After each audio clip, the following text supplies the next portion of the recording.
Question ये CBSE में आया है 2011 में। पूछ रहा है find current in each resistor. Each resistor में कितना करंट होगा ये पूछ रहा है। यानी 15 ओम, 30 ओम, 15 ओम और इस 4 एम्पियर 4 ओम रेजिस्टेंस में कितना रेजिस्टेंस है। सबसे पहले ये थोड़ा कंफ्यूजिंग डायग्राम है, थोड़ा सिंपल डायग्राम बनाते हैं। मैंने आपको बता रखा है जैसे ये पॉइंट ए है और इसमें कोई भी रेजिस्टेंस नहीं है तो इस कोई भी जंक्शन को आप ए लिख सकते हैं। जैसे ये पॉइंट बी है, यहाँ से यहाँ तक कोई रेजिस्टेंस नहीं है तो इस पॉइंट को भी बी लिख सकते हैं। अब एक नया डायग्राम बनाते हैं ए और बी। तो ए और बी में 15 ओम है,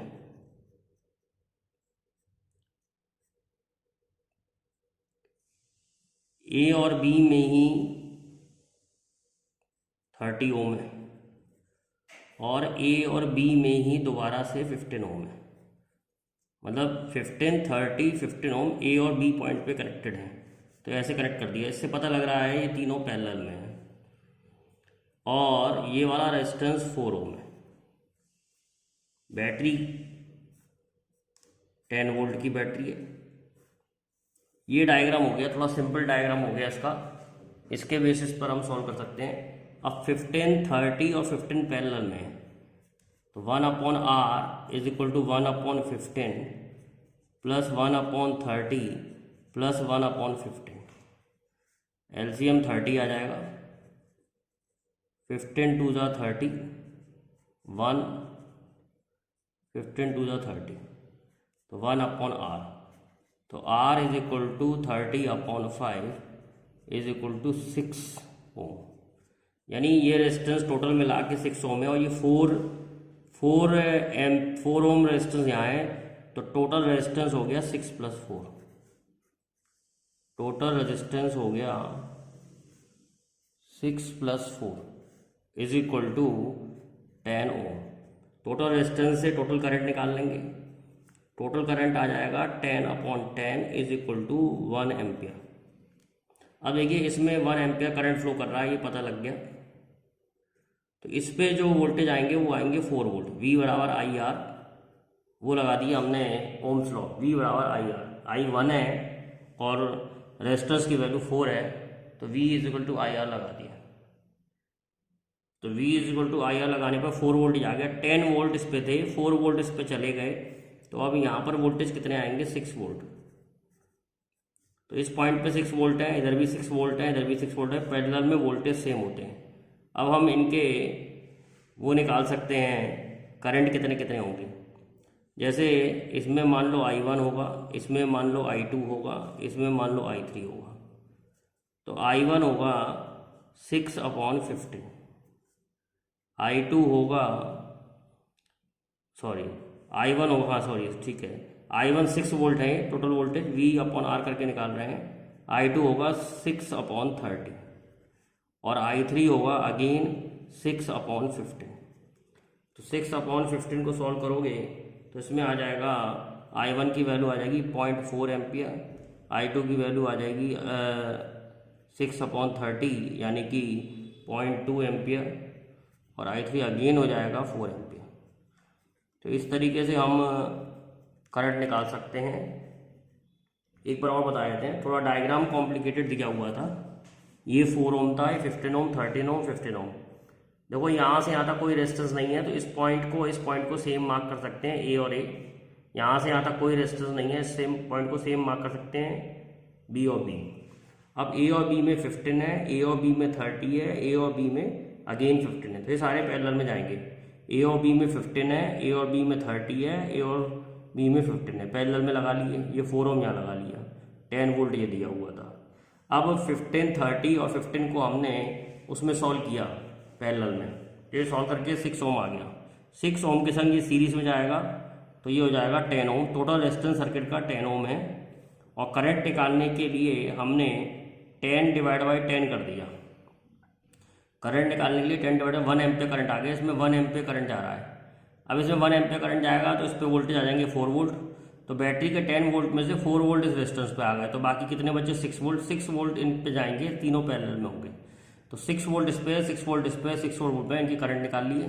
6/15, 6/30, 6/15 सॉल्व करके आंसर आ जाएगा।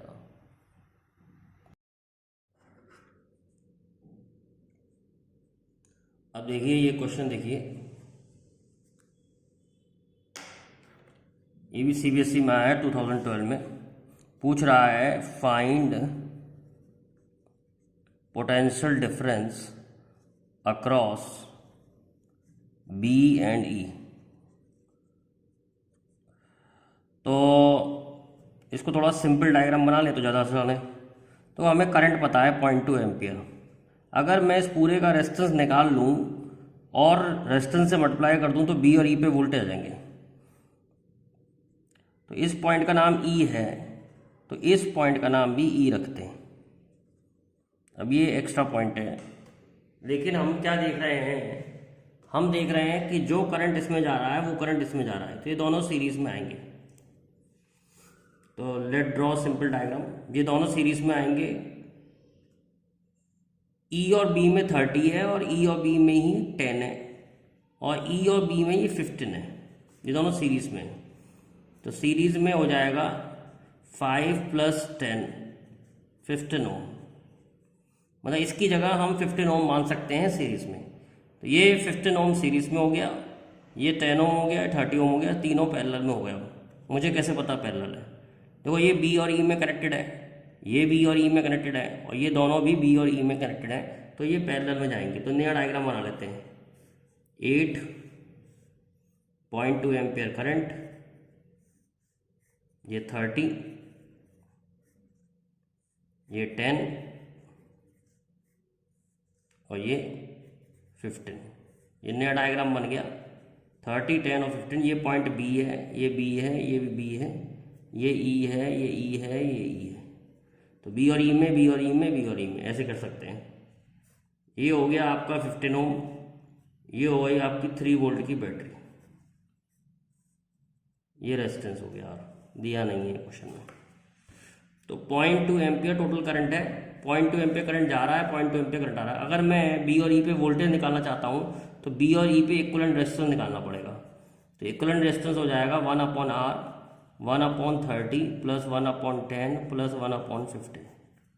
सॉल्व करेंगे, 1/R आ जाएगा 30, 1 + 3 + 2। तो R की जो वैल्यू आ रही है वो आ रही है 30/6, यानी कि 5 ओम। तो इक्विवेलेंट रेजिस्टेंस बी और ई पर जो है वो 5 ओम है। तो बी और ई पर 5 ओम का इक्विवेलेंट रेजिस्टेंस है। चाहो तो नया डायग्राम बना सकते हो। ये 8 हो गया, ये 0.2 एम्पियर करंट जा रहा है। इक्विवेलेंट रेजिस्टेंस बी और ई पे 5 ओम है। यहाँ 15 ओम का रेजिस्टेंस लगा है, यहाँ 3 वोल्ट की बैटरी लगी है, ये आ रहा है। नया डायग्राम बना लिया बेटा। तो बी और ई पर नेट रेजिस्टेंस कितना है? बी और ई पर नेट रेजिस्टेंस जो है 5 ओम है। तो वोल्टेज अक्रॉस बी और ई होगा 0.2 × 5, यानी कि 1 वोल्ट। तो इसका आंसर हो गया बेटा 1 वोल्ट। एक बार और समझा देते हैं इस क्वेश्चन को। देखो 5 और 10 सीरीज में, क्यों सीरीज में? क्योंकि इनमें करंट सेम है। जो करंट इसमें जाएगा वो करंट इसमें जाएगा, तो दोनों सीरीज में है। तो इसको सीरीज में सॉल्व कर लिया 15। अब ये बी और ई में 10 वोल्ट है, बी और ई में 10 ओम है, बी और ई में 30 ओम है, बी और ई में 15 ओम है। तो तीनों पैरेलल में जाएंगे क्योंकि एक ही पॉइंट पे लगे हुए हैं। ये बी और ई में है, ये भी बी और ई में है, ये भी बी और ई में, तो पैरेलल में जाते हैं ऐसे। 30, 10 और 15 पैरेलल में जाएंगे। तो इनको सॉल्व कर लिया मैंने। ये आ रहा है तुम्हारा सॉल्व करके 5 ओम। तो यहाँ पर बी और ई में 5 ओम का इक्विवेलेंट लगा दिया। करंट जो यहाँ पर 0.2 एम्पियर है, तो इसमें से भी 0.2 एम्पियर करंट जाएगा। तो 0.2 एम्पियर करंट इसमें से जा रहा है और 5 ओम नेट रेजिस्टेंस है। तो ये हम सॉल्व करेंगे तो ये आ जाएगा 1 वोल्ट। अब ये क्वेश्चन देखो, ये 1 ओम है, 2 ओम है, 5 ओम है, 4 है, ये 2 है। ये इसमें से आपको करंट ड्रॉन फ्रॉम बैटरी निकालना है। बैटरी 4 वोल्ट की है। पहली बात तो ये समझ लीजिए, ये व्हीटस्टोन ब्रिज नेटवर्क का डायग्राम है। अगर इसे ये मानूंगा, इसे बी मानूं, इसे सी मानूं, इसे डी मानो। तो एक दोबारा से डायग्राम बना लेते हैं जिससे आपको पता लग जाए व्हीटस्टोन ब्रिज है, ए सी डी बी है, ऐसे ही तो होता था व्हीटस्टोन ब्रिज। अब ए और सी में 1 है, सी और बी में 2 है, ए और डी में 2 है, डी और बी में 4 है, और बेटा सी और डी में 5 है। It's a Wheatstone bridge network, और ये 4 वोल्ट की बैटरी लगी है ए और बी में।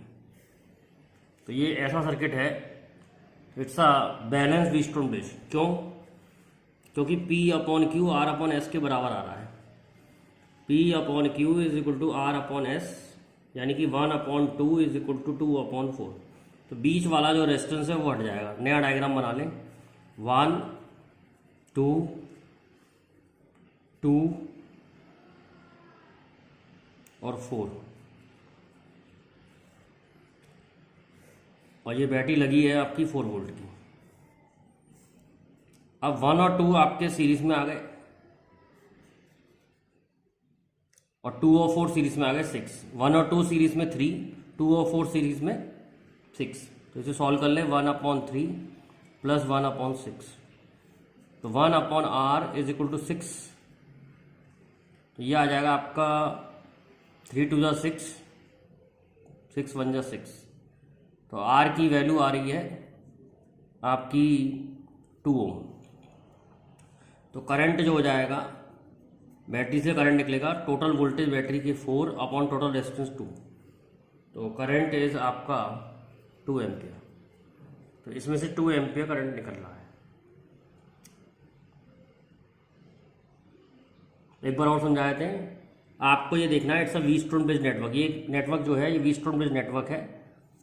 तो व्हीटस्टोन ब्रिज नेटवर्क को समझाने के लिए हम इसका डायग्राम बनाते हैं व्हीटस्टोन ब्रिज जैसा। ए और बी, सी और डी, ए और सी में 1 ओम है, सी और डी में 5 ओम है, सी और बी में 2 ओम है, डी और बी में 4 ओम है, और ए और डी में 2 ओम है, और 4 वोल्ट की बैटरी लगी है।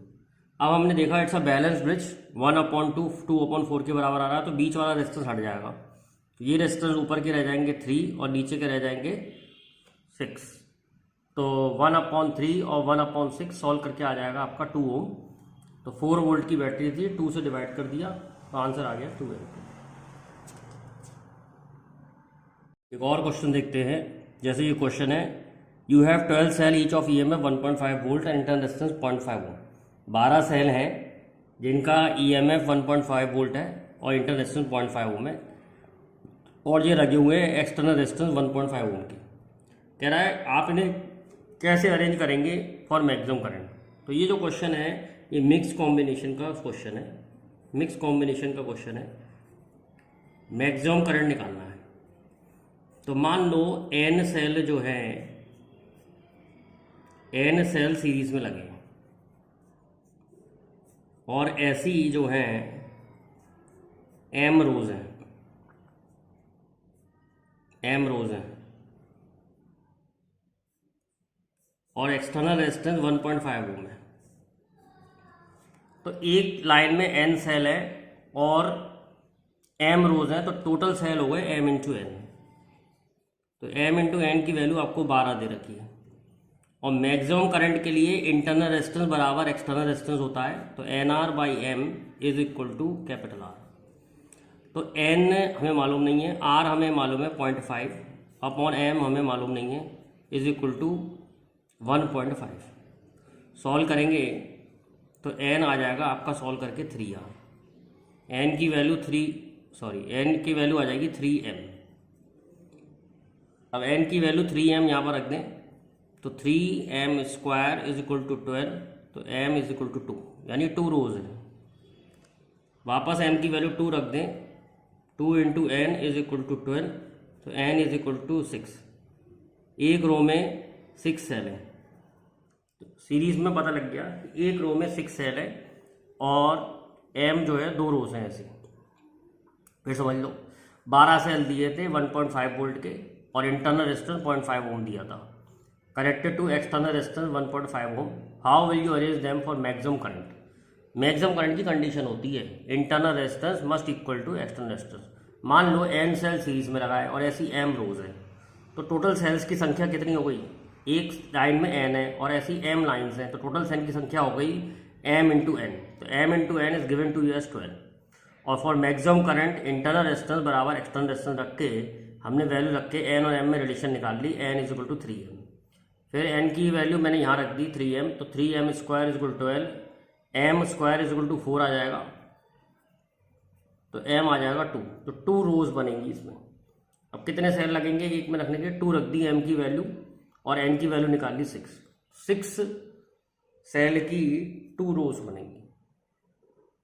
अब देखिए ये एक डायग्राम दे रखा है, 2 और 3 ओम, 4 और 6 ओम, 2 एम्पियर करंट आ रहा है। Find potential difference between B and D. अब देखिए इस क्वेश्चन को हम कैसे करेंगे। तो ऊपर वाली लाइन का रेजिस्टेंस 5 ओम है, सीरीज में है, और नीचे वाली लाइन का जो रेजिस्टेंस है वो 10 ओम है, 4 और 6। तो सबसे पहले हम करंट डिवीजन टेक्निक लगाते हैं। इसमें करंट I1 मान लो, इसमें करंट I2 मान लो। तो I1 निकालने के लिए हम 10 को ऊपर रखेंगे, 10 प्लस 5 को नीचे, इनटू जितना करंट आ रहा था 2। तो ये सॉल्व करके आ रहा है तुम्हारा 20/15 यानी कि 4/3। ऐसे ही I2 निकालने के लिए 5 को ऊपर रखेंगे, अपॉन 10 प्लस 5 को नीचे, इंटू 2। तो ये आ रहा है सॉल्व करके आपका 2/3। तो ये आपके करंट आ गए I1 I2। Now you know current here is I1 and here it is I2। अब हम लिख सकते हैं, मान लो ये पॉइंट तुम्हारा A है और ये C है, तो VA माइनस VB कितना होगा? VA माइनस VB होगा तुम्हारा I1 इंटू 2 यानी कि 4/3 इंटू 2। ऐसे ही VB माइनस VD कितना होगा? सॉरी, VA माइनस VD कितना होगा? VA माइनस VD होगा I2 इंटू 4 यानी कि 2/3 इंटू 4। तो ये आ गया 8/3, ये आ गया 8/3। अब इस इक्वेशन में से इस इक्वेशन को माइनस कर दो, तो VD माइनस VB आ जाएगा आपका 8/3 माइनस 8/3। इक्वेशन में से माइनस कर दिया मैंने, तो 0 वोल्ट आ गया। यानी VD माइनस VB 0 है, तो हम ये भी कह सकते हैं कि VB माइनस VD भी 0 हुआ। तो यानी पोटेंशियल डिफरेंस 0 वोल्ट है। ट्रिक समझ लो, बहुत सुपर ट्रिक है। 2 और 3 सीरीज में है तो 5 ओम, 4 और 6 सीरीज में है तो 10 ओम। इसमें करंट I1 माना, इस लाइन में करंट I2 माना।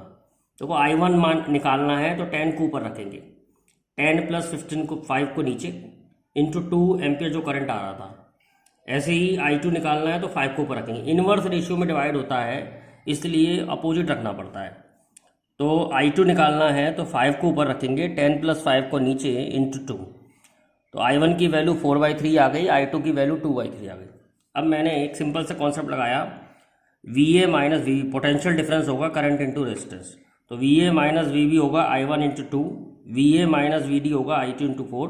इत्तेफाक से दोनों सेम आ गए, 8/3।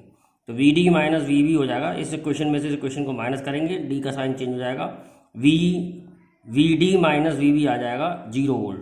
तो VB माइनस VD भी 0, तो उसका आंसर है 0 वोल्ट।